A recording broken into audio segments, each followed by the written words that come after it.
Hallelujah. सबको जैमसी की यीशु TV records channel पर फिर से आपका स्वागत है।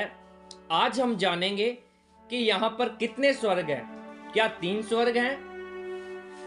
बहुत से लोग कंफ्यूज हो जाते हैं कि आखिर कितने स्वर्ग हैं। कोई तो सोचते हैं कि 7 स्वर्ग हैं और कोई कहता है 3 स्वर्ग हैं। आइए जानते हैं कि सचमुच कितने स्वर्ग हैं। हम पढ़ेंगे दूसरा कुरिन्थियों 12वां अध्याय उसकी दूसरी आयत को। मैं मसीह में एक मनुष्य को जानता हूँ, 14 वर्ष हुए कि ना जाने दे सहित ना जाने दे रहित परमेश्वर जानता है, ऐसा मनुष्य तीसरे स्वर्ग तक उठा लिया गया। इस वचन में हम पढ़ते हैं तो हमें पता चलता है कि यहाँ साफ साफ लिखा है कि इस वचन में पौलुस कहते हैं कि तीसरे स्वर्ग तक उठा लिया गया। तो क्या 3 स्वर्ग हैं? और अगर 3 स्वर्ग हैं तो पहला और दूसरा स्वर्ग कहाँ है? ये सब जानेंगे हम इस वीडियो में। एक और वचन देखते हैं, उत्पत्ति 1 अध्याय उसकी 1 आयत। आदि में परमेश्वर ने आकाश और पृथ्वी की सृष्टि की। इसी वचन को अगर हम इंग्लिश में पढ़ते हैं तो वहां लिखा है, in the beginning God created heavens and the earth. तो यहां पर हेवंस लिखा हुआ है, इसका मतलब कि एक से ज्यादा स्वर्ग इस जगह पर मौजूद हैं। तो हम जानेंगे कि पहला स्वर्ग क्या है। हम पढ़ेंगे भजन संहिता 104 उसका 12वां अध्याय। उनके पास आकाश के पक्षी बसेरा करते और डालियों के बीच में से बोलते हैं। और एक और वचन पढ़ेंगे हम, प्रकाशित वाक्य उसका 21 अध्याय उसकी 1 आयत को। फिर मैंने नए आकाश और नई पृथ्वी को देखा, क्योंकि पहला आकाश और पहली पृथ्वी जाती रही थी और समुद्र भी ना रहा। एक और वचन पढ़ेंगे, याकूब उसका 5वां अध्याय उसकी 18 आयत। फिर उसने प्रार्थना की तो आकाश से वर्षा हुई और भूमि फलवंत हुई। तो जो ये वचन हम पढ़ रहे हैं, इन तीनों वर्षों में यही लिखा हुआ है कि जो पहला स्वर्ग है वो है जहां पर पक्षी बसेरा करते हैं, जहां पर एरोप्लेन्स उड़ते हैं और जहां से धरती पर बारिश होती है। तो आसमान जिसको हम पहला स्वर्ग कह सकते हैं। तो दूसरा स्वर्ग क्या है उसको जानेंगे भजन संहिता 19 अध्याय उसकी 1 आयत में।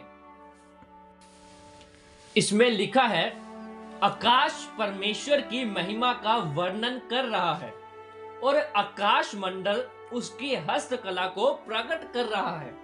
यहां पर आकाश और आकाश मंडल ये दोनों अलग अलग लिखे हुए हैं।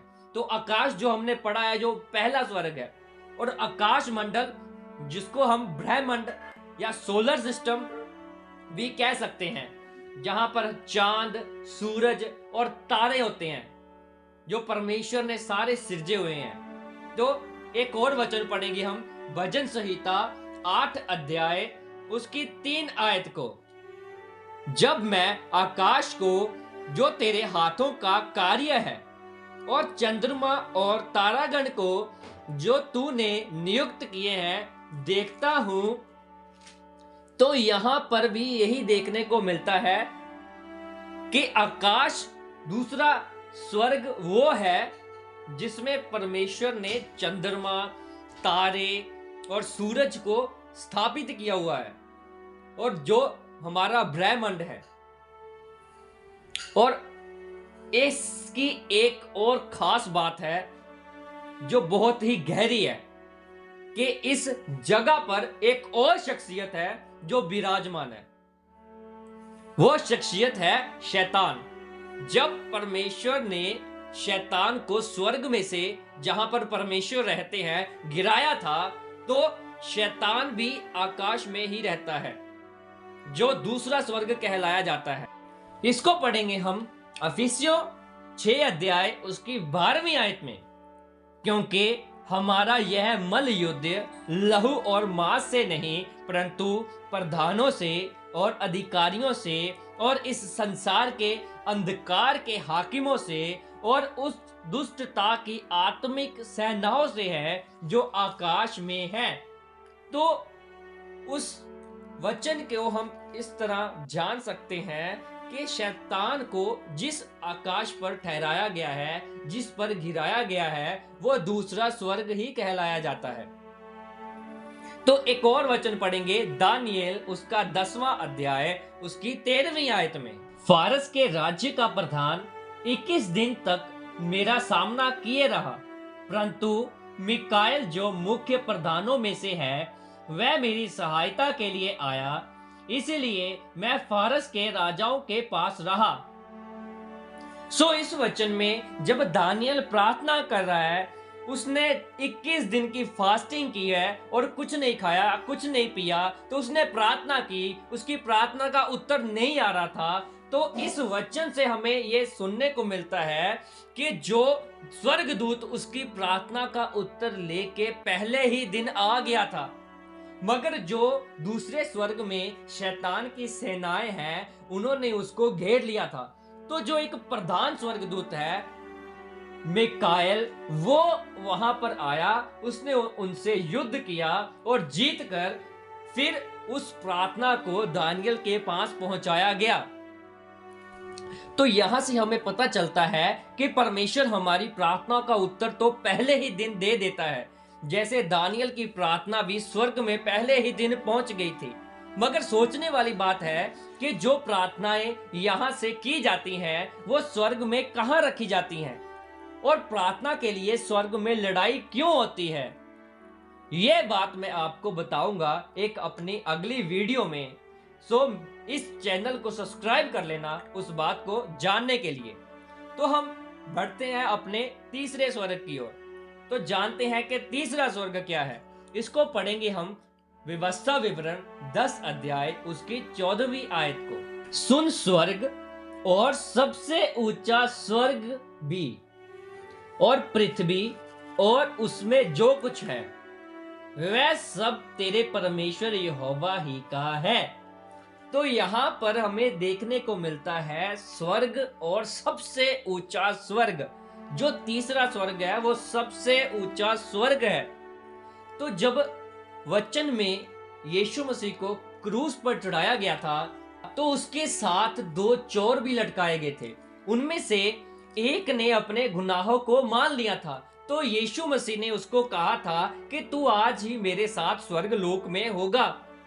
तो जो तीसरा स्वर्ग है उसको हम स्वर्ग लोक भी कह सकते हैं, क्योंकि परमेश्वर वहां पर विराजमान है। एक और वचन पढ़ेंगे, प्रकाशित वाक्य उसकी 2 अध्याय और 7वें आयत को। जिसके कान हो वह सुन ले कि आत्मा कलीसियाओं से क्या कहता है। जो जय पाए मैं उसे उस जीवन के पेड़ में से जो परमेश्वर के स्वर्ग लोक में है फल खाने को दूंगा।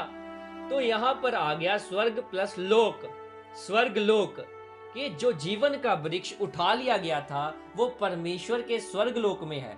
तो तीसरा स्वर्ग हम देख सकते हैं वो है जहां पर परमेश्वर रहते हैं। तो इसके और भी रेफरेंसेस हमें देखने को मिलते हैं जो मैं अपनी वीडियो के डिस्क्रिप्शन में भी डाल दूंगा।